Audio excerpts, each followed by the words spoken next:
Question number 2 कह रहा है the area of a trapezium is 34 centimetre square. ठीक है, तो इतना पढ़ने के बाद फर्स्ट ऑफ ऑल मैं गिवन लिख लेता हूं कि एरिया ऑफ ट्रापीजियम हमें दिया हुआ है मेरे बच्चों 34 centimetre square and the length of one of the parallel side is 10 centimetre. आपको पता है कि जो ट्रापीजियम है उसका दो पैरेलल साइड होता है। ठीक है, सपोज दिस इज अ ट्रापीजियम, इसके दो पैरेलल साइड्स हैं, तो एक साइड जो है वो 10 सेंटीमीटर है। मान लीजिए कि ये 10 सेंटीमीटर दिया हुआ है, इसको हम ए लेट कर लेते हैं, साइड ए है, ये साइड बी है, ए दिया हुआ है, हाइट दी हुई है 4 सेंटीमीटर, हाइट दी हुई है तो ये वाली हाइट हम मान लेंगे, ये आपको दिया हुआ है 4 सेंटीमीटर। ठीक है, अब डेफिनेटली ये ट्रापीजियम है तो इसका शेप हम ऐसा बनाएंगे कि ये नॉन पैरेलल साइड बन जाए। अगर आप इसको एक्सटेंड फर्दर करोगे तो ये कहीं ना कहीं किसी पॉइंट पे मीट करेगा। ठीक है, अब क्योंकि हाइट दिया था इसलिए मैंने इस वाली लाइन को स्ट्रेट बनाया है ताकि हम उसको हाइट रिप्रेजेंट कर सकें। I hope this is clear to you. Find the length of the other parallel sides. ये जो दूसरा पैरेलल साइड बी हमने लेट करा है इसकी लेंथ हमें फाइंड आउट करनी है।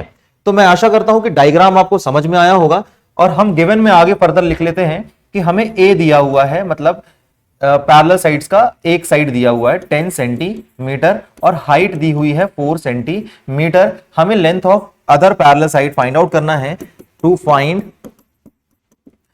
Length of other parallel side, मतलब जिसको हमने बी माना है, इसे हमें फाइंड आउट करना है। Is this clear everybody? Now हमें फॉर्मूला पता है ना, we know that area of trapezium is equal to half into sum of parallel sides into height होता है। फॉर्मूला आपको नहीं बनेगा तो क्वेश्चन भी नहीं बनेगा। ठीक है, फॉर्मूला अगर याद नहीं है तो याद कर लीजिए, जिसको याद है कमेंट सेक्शन में लिखकर जरूर बताइए। एरिया ऑफ ट्रापीजियम हमें गिवन है तो इसकी जगह हम 34 सेंटीमीटर स्क्वायर रख देते हैं, हाफ की जगह half as it is. Sum of parallel sides A और बी, ठीक है, ए दिया हुआ है 10 सेंटीमीटर और बी नहीं दिया हुआ है, हमें फाइंड आउट करना है। एच की वैल्यू है 4 सेंटीमीटर, यहां पे हम रख देते हैं। ठीक है, इसके बाद जब फर्दर सॉल्व करेंगे तो देखिए 2 1 2 2 2 4 कैंसिल आउट हो जाएगा। ये जो 2 है ये 34 के नीचे आएगा तो हम लिखेंगे 34/2 सेंटीमीटर स्क्वायर।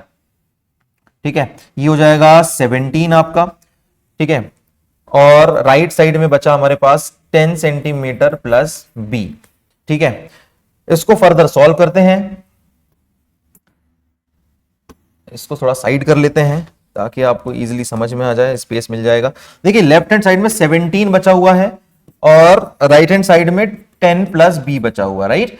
तो अगर हमें बी की वैल्यू फाइंड आउट करना है तो इस 10 को मुझे ट्रांसपोज करना होगा, 17 माइनस 10 हो जाएगा। ट्रांसपोज करने के बाद यहाँ प्लस का कुछ साइन नहीं लगा, मतलब प्लस का साइन है, ट्रांसपोज करूंगा लेफ्ट हैंड साइड तो माइनस 10 हो जाएगा, बी एज इट इज। अब 17 माइनस 10 क्या होता है? 17 माइनस 10 क्या होता है? 7 होता है। तो मैं b is equal to 7 centimetre लिख सकता हूं। ये हमारी लेंथ ऑफ अदर साइड आ गई है। हम लिख लेंगे hence the length of the other parallel side is 7 centimetre and this is your answer. I hope it is clear to you. अगर समझ में आया तो कमेंट करके जरूर बताइए।